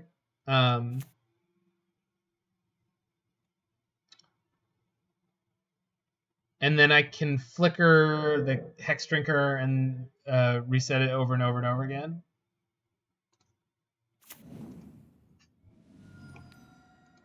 If they wanted to hide their list from the 5-0 dump, they already did it by going 1 and 2.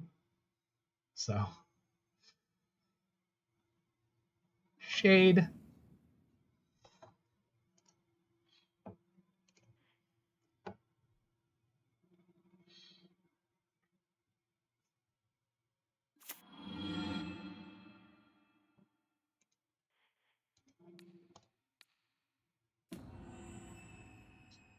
I mean, they're gonna get me pretty low pretty fast. So maybe this Death Shadow will work out for me. We'll see.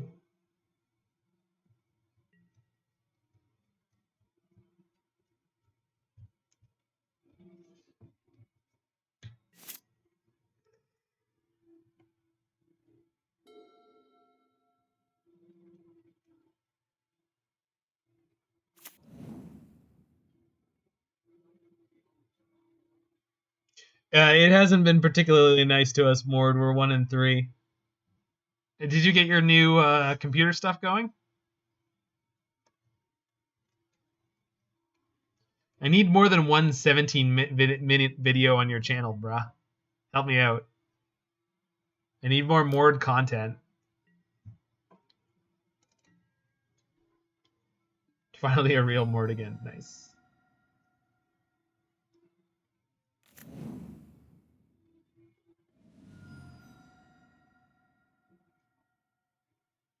Nice.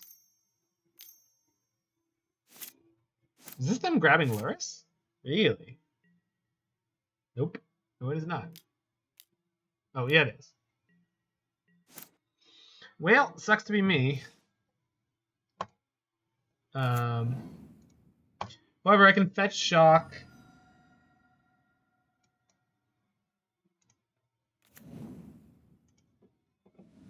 Play a 1/1. Flickerwisp. Slide land. And shock it again. I mean, it's kind of neat. I don't think that was any good, but it was kind of cool.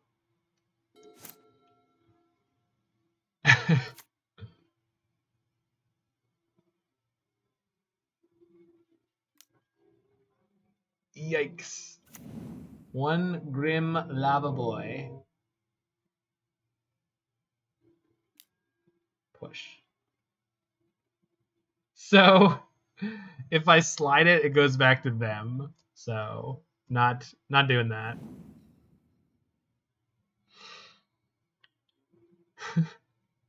They are, Alex. They are.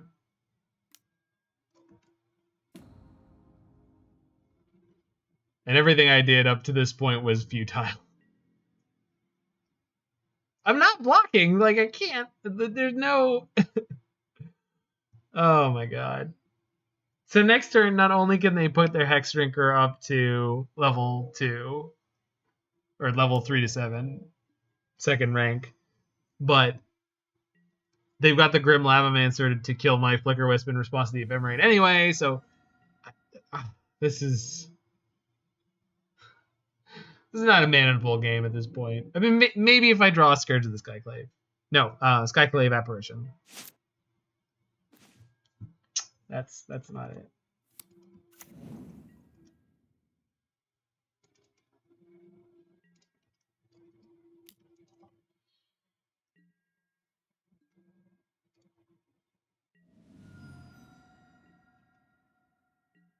They're at 6.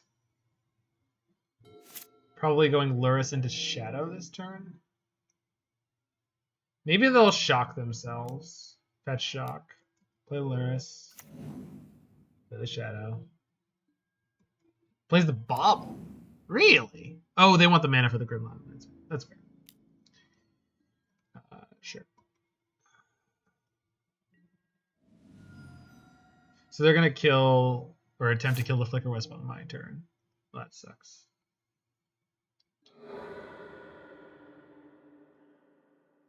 Shoot. I mean, if this hit them, this would be really close. But it's, I mean...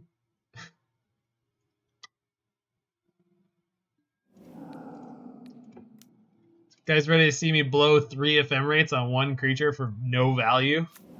You know it. Oh no, I'm going to remove 1 counter from their Hex Drinker. Yo! Got him! Got him!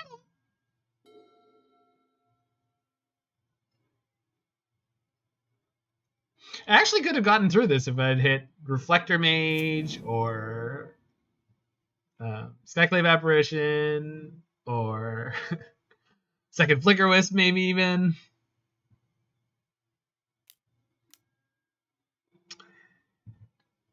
Yeah, that's fine. I don't think I'm interested in playing game 2 here. I think I'm just gonna go eat dinner. Because I am very tired. So 1 and 4. I could have fought it out to the bitter end there, but I just did not feel it. This deck has so much air. I was expecting... Yeah. Yes, we could have, obviously, Basura. Yes, we could have. I mean, it would have been sweet. I think this deck is super sweet. I do not know how yumad is doing as well with it as they seem to be. The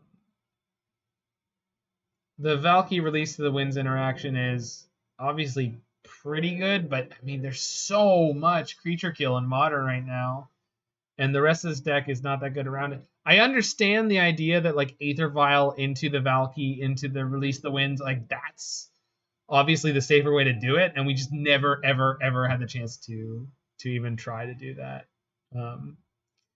There was some pretty abysmal mulligans. Obviously, the mull to 3 against Hammer Time in the first round was, but across the whole league, it just felt like we were mulliganing nonstop. So I mean, I'm not sitting here calling this deck bad, but I don't know exactly how you're supposed to make it work.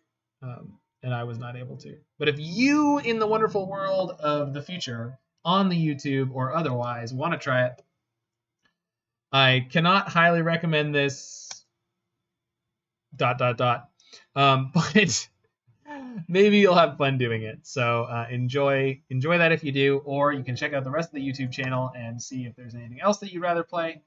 Make sure that if and when you check out this video or any other video, you hit that like button, smash that subscribe button, check out my Twitch stream, etc., and do all the wonderful social media things. For everyone who's here live, that's going to be it for me tonight. Normally I go from 8 until late, but there's construction going on in the building, which has messed up my sleep schedule once again. They were having a competition, I think, with each other trying to drill louder. So I'm going to send you all over to some kind of sweet Magic the Gathering content.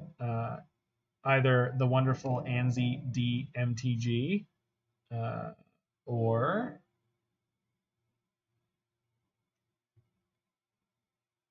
let's go to Dylan, because Dylan is streaming Modern. I'll see you folks over there. Have a good night. Take care. Stay safe. Stay healthy.